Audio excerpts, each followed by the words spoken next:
Hola, ¿cómo estás? Dios te bendiga. Espero que estés bien en esta cuarentena que se está prolongando cada vez más. Y yo siempre empiezo igual.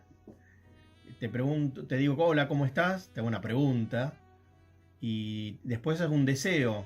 Ese deseo es espero que estés bien. Y no es una frase hecha, es algo que realmente deseo que estés bien. Y cuando te pregunto cómo estás, generalmente uno pregunta, ¿no? ¿Cómo estás? Y la otra persona contesta bien. Pero realmente estamos bien.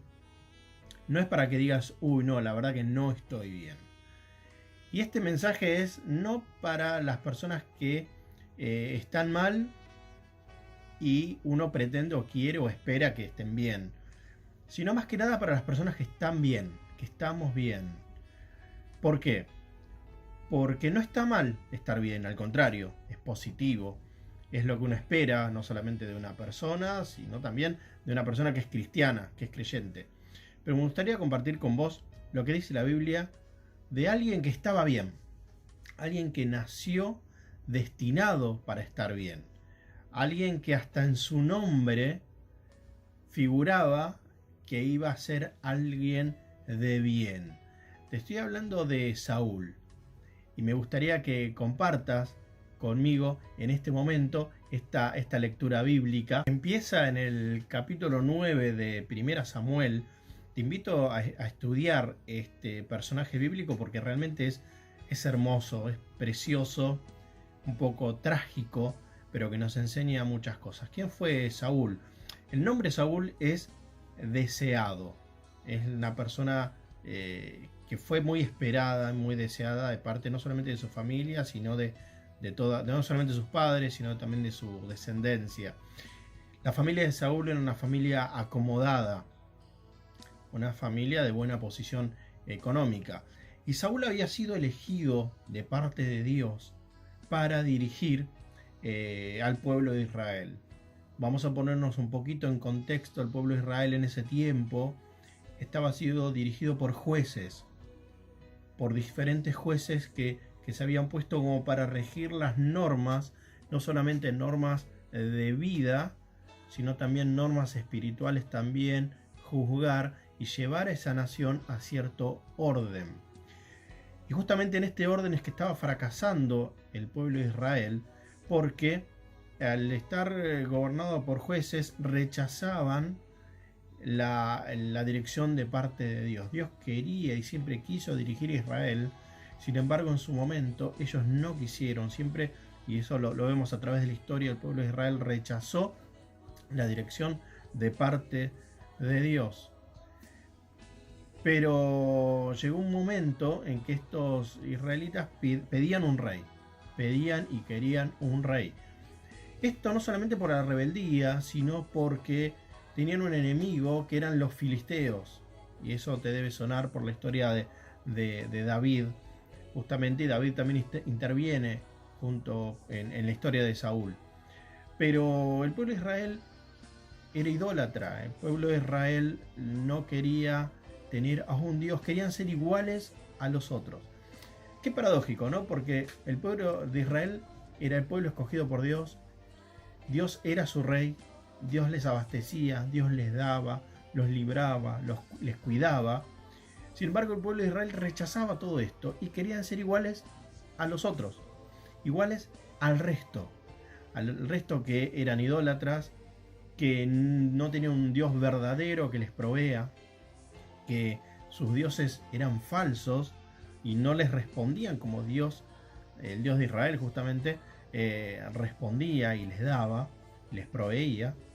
Pero la ceguera, la necedad que tenía el pueblo de Israel era tal de que no veían todos los favores que Dios les hacía y les daba y cómo los conducía, sino que querían ser iguales al resto. Hasta tal punto que pedían un rey y se hacían imágenes, se rechazaban no solamente el liderazgo espiritual de Dios, sino el liderazgo como nación de parte de Dios. Es así que accede, más allá de que Samuel, que era uno justamente de los que estaba dirigiendo parte de esa nación, accede de parte de Dios a ungir un rey y secretamente unge a Saúl. Y dice la Biblia que Saúl empezó muy bien su reinado, ¿sí? Podemos encontrar más adelante que él tuvo un buen reinado, no solamente como rey, instaurando normas, instaurando preceptos, sino que a la imagen de Dios, él hacía la voluntad de Dios, hacía lo que Dios le mandaba a hacer. Pero ¿qué pasa? Se posicionó bien como rey. Es lo que yo te decía al principio, ¿cómo estás? Y vos decís, estoy bien. Perfecto, estoy bien económicamente o no, estoy bien espiritualmente, estoy bien con mi familia. Pero ¿qué pasa? Siempre hay algo que se va colando y se va metiendo. Y eso fue lo que le pasó justamente a Saúl. Dice la Biblia que Saúl al posicionarse como rey, empezó a tomar él algunas decisiones. Ya no tomaba decisiones a la luz de lo que Dios decía o lo que Dios quería, sino que él empezó a tomar decisiones en relación a lo que le parecía. Y es así como Saúl desobedece a Dios en uno de los ataques, en una de las guerras que tenía. Dios le había dicho que mate absolutamente a todos. Y resulta que Saúl, ¿qué hace? No mata a todos, sino que perdona la vida a ciertas personas. Esa fue la diferencia que tuvo Saúl de tomar su criterio, de pensar, de decir, yo creo que puede ser esto. Yo creo que sé más que Dios. Si yo estoy gobernando la nación, si yo soy el rey de esta nación, yo tomo decisiones, olvidándose de que Dios lo había puesto en ese lugar. Pero ¿qué pasa? Que el pecado no viene solo. El pecado, cuando una persona peca, cuando alguien peca, por lo general vienen otros pecados atrás, y uno de esos pecados, por ejemplo, es la mentira, o también es la negación, que fue lo que le pasó a Saúl. Saúl mintió, dijo que él no había hecho un montón de cosas, hasta que llega un momento que también le tiene que mentir, diciendo que él no estaba mal, que él había hecho las cosas bien. Y se transforma el reinado de Saúl. Se transforma de un reinado que venía bien de parte de Dios, donde empezó a unir al pueblo de Israel, donde las tribus de Israel empezaron a reconocerle, donde el liderazgo, no solamente social, político y espiritual y hasta militar, estaba a favor de Saúl, se empieza a transformar en algo negativo. Hasta el punto que este malestar empieza a notarse en el pueblo de Israel, empieza a notarse en los jueces, empieza a notarse en cada una de las tribus y por sobre todo, y en primera instancia, empieza a notarse en Dios. Tal es así que el Espíritu de Dios abandona a Saúl. Estos son los pasajes más tristes que podemos encontrar en la Biblia. Y no solamente esto, sino que sabemos que la naturaleza odia el vacío, ¿sí? En todos lados hay algo. Esto también funciona en lo espiritual. Cuando el Espíritu de Dios se va de la vida de Saúl, Saúl queda atormentado, queda mal, queda pensando y afligido y con el remordimiento de lo que fue, de lo que era, de lo que pudo haber sido, de lo que realmente es, porque también corre sangre por sus manos. El remordimiento es mucho, el remordimiento es muchísimo. Hasta tal punto que, ¿qué hace? Cuando los filisteos empiezan a ver y a notar que el pueblo de Israel empieza a temblar, sus bases política empieza a temblar, su base económica empieza a temblar, su base espiritual también empieza a temblar, porque Dios ya no es el sostén espiritual del pueblo de Israel, sino que el pecado empieza desde arriba, desde Saúl hacia abajo. Al apartarse el Espíritu de Dios de Saúl, también la bendición hacia el pueblo de Israel empieza a alejarse. Los filisteos notan esto y empiezan a argumentar, empiezan a tramar cómo poder atacar de nuevo al pueblo de Israel. Entonces esto es lo que a Saúl lo pone mal. Va en contra de uno de los preceptos que él mismo había establecido. Esto es impresionante. Cómo el pecado enceguece.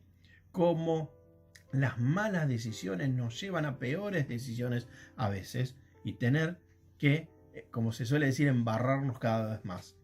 Él había sacado desde su reinado a todos los hechiceros, todos los brujos, todas las brujas, todos los adivinos, porque estaba mal a los ojos de Dios. Entonces, ¿qué hace? Él se disfraza y va y consulta a una hechicera para ver cómo le iba a ir o qué podía hacer en contra de los filisteos. Estaba tan cegado, estaba tan terco, tan alejado de Dios, tan aparentemente seguro de sí mismo, que consulta a alguien que él había justamente prohibido consultar. ¿Y qué pasa? Cuando se le aparece Samuel, Samuel le recuerda qué es lo que había dicho Dios en una profecía.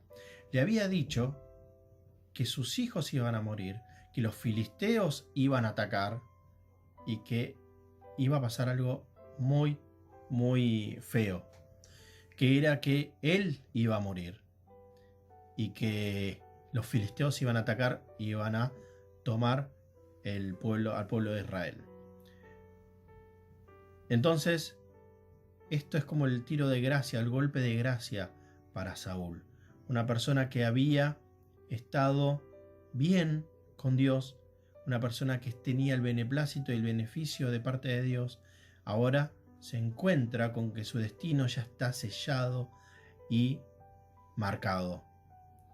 Un Saúl que tenía todas las de ganar, aparentemente, ahora resulta que no tiene la bendición de Dios, que es lo más importante. Porque con sus fuerzas, porque con su espada, porque con sus ejércitos no iba a poder hacer lo que ya estaba sellado y ya estaba marcado, que lo único que podía haber cambiado fue el arrepentimiento y el volverse a Dios. Tal es así que sucede esto. Los filisteos atacan, entran en una batalla con los filisteos, los hijos de Saúl mueren y Saúl también muere. Muere no a espada de un filisteo, sino que él mismo toma una espada y se suicida. Uno dice, ¿cómo puede ser que una persona que haya estado tan bien haya terminado de la peor forma? ¿Qué podemos aprender entonces de la vida de Saúl? En primer lugar, que hay que obedecer y hacer la voluntad de Dios. Saúl no hizo esto. Saúl no obedeció. No hizo la voluntad de Dios. No está mal estar seguro de sí mismo, saber quién uno es y sus capacidades, pero también tenemos que ponernos y también tenemos que entender que si Dios nos puso en algún lugar, si Dios nos pone en cierta circunstancia, por más que nosotros sepamos hacerlo, por más que sepamos y como dicen los chicos la tengamos clara, Él es el hacedor y consumador de todas las cosas. Entonces tenemos que obedecer su voluntad.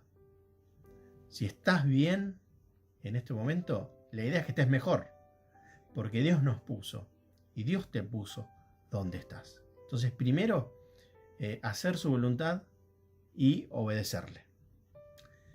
Por otro lado, no abusar del poder que Dios te dio.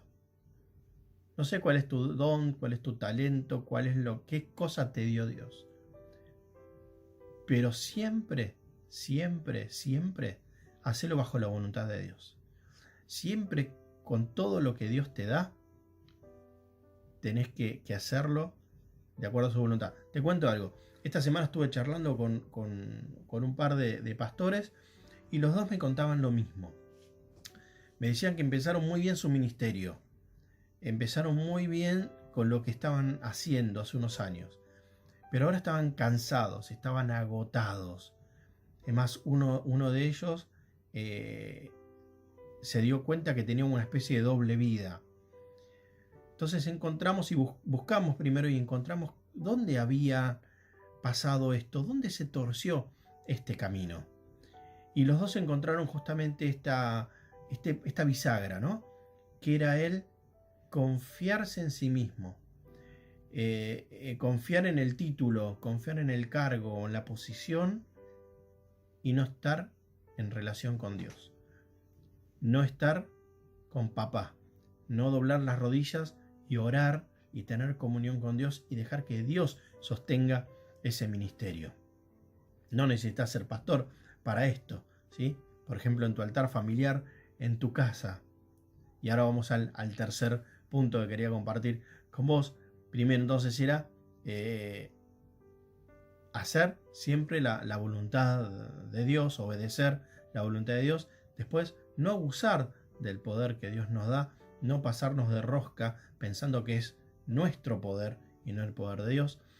Dirigir nuestra vida y nuestra casa bajo la voluntad de Dios. ¿Qué fue lo que hizo Saúl? Empezó a dirigir y a regir al pueblo de Israel bajo sus propios preceptos, bajo sus propios mandatos, bajo su propio punto de vista. Sin embargo, nuestro punto de vista puede estar sumamente equivocado, porque quien es sabio en su propia opinión, tenemos que ver qué Dios dice para nuestra vida y para nuestra familia. Entonces, yo te digo, ¿cómo estás? Como decís, estoy bien. Bien, buenísimo, gloria a Dios. Pero siempre pensemos que estamos bien porque Dios hace que estemos bien. No nos alejemos de Dios. En esta cuarentena, en esta casi doble cuarentena, ¿sí? Cuarentena viene de 40 y ya vamos para los 80 días largos. Dios nos está sosteniendo. Estás pasando por muchas circunstancias. Algunos están bien. Yo a veces los llamo por teléfono o les mando un mensajito y algunos me dicen que están bien. Otros están felices porque no les gusta salir, les gusta estar en casa, están pasando bárbaro. Otros no están bien por cuestiones económicas. Otros quizás tampoco bien por cuestiones familiares. Todos estamos con nuestras circunstancias porque somos personas, así como Saúl fue una persona, un ser humano. Eso nos une, nos identifica a tanto a Saúl como a nosotros. Pero hay algo que también nos une y nos identifica, que es que todos dependemos de Dios. Todos dependemos de la voluntad de Dios. Todos dependemos del favor de Dios. Y estamos donde Dios nos puso y Dios nos da de acuerdo a su voluntad. ¿Y dónde está entonces la bisagra? Cuando empezamos a confiar en nosotros mismos y no confiar en Dios. No está mal confiar en nosotros mismos, está mal dejar de confiar en Dios y creer que nosotros vamos a poder. Hay un pensamiento muy humanista que es que, y a veces contagiamos, ¿no?, a los versículos bíblicos con esto cuando decimos todo lo puedo en Cristo que me fortalece. Y remarcamos el todo lo puedo yo. Yo voy a salir adelante, yo voy a poder. Sí. Yo voy a poder, yo voy a salir adelante, yo voy a tener éxito. Pero ¿qué dice después? En Cristo, que me fortalece. Si yo no estoy en Cristo, si no, yo no estoy en Él, y esto es algo que remarco mucho, si no estoy en Cristo, no estoy en Él, no medito, no oro, no leo la Biblia, no comparto, no hablo, no sale, no transpiro Dios, no transpiro Cristo. Si yo no estoy en Cristo, el todo lo puedo termina ahí. Todo lo puedo en Cristo porque Él me fortalece. Entonces, ¿cómo estás? ¿Estás bien? ¿Estás aburrido? ¿Estás cansado? ¿Estás recontra podrido, como se suele decir, de esta cuarentena? Todo lo puedo en Cristo que me fortalece. Saúl empezó bien, terminó mal. ¿Cómo estás? Así empecé y así quiero terminar preguntándote ¿cómo estás? En el primer Saúl, en el Saúl que estaba marcado para la victoria, el exitoso, el que tenía relación con Dios, que todavía no tenía un título, un cargo, sin embargo tenía una relación con Dios viva, o el que tenía una posición, una postura, que se había puesto un título y ahora pensó que solo podía llegar a salir, solo no vamos a ningún lado, o mejor dicho, vamos a un lugar que no nos conviene mucho, a la amargura, a la depresión, a la derrota.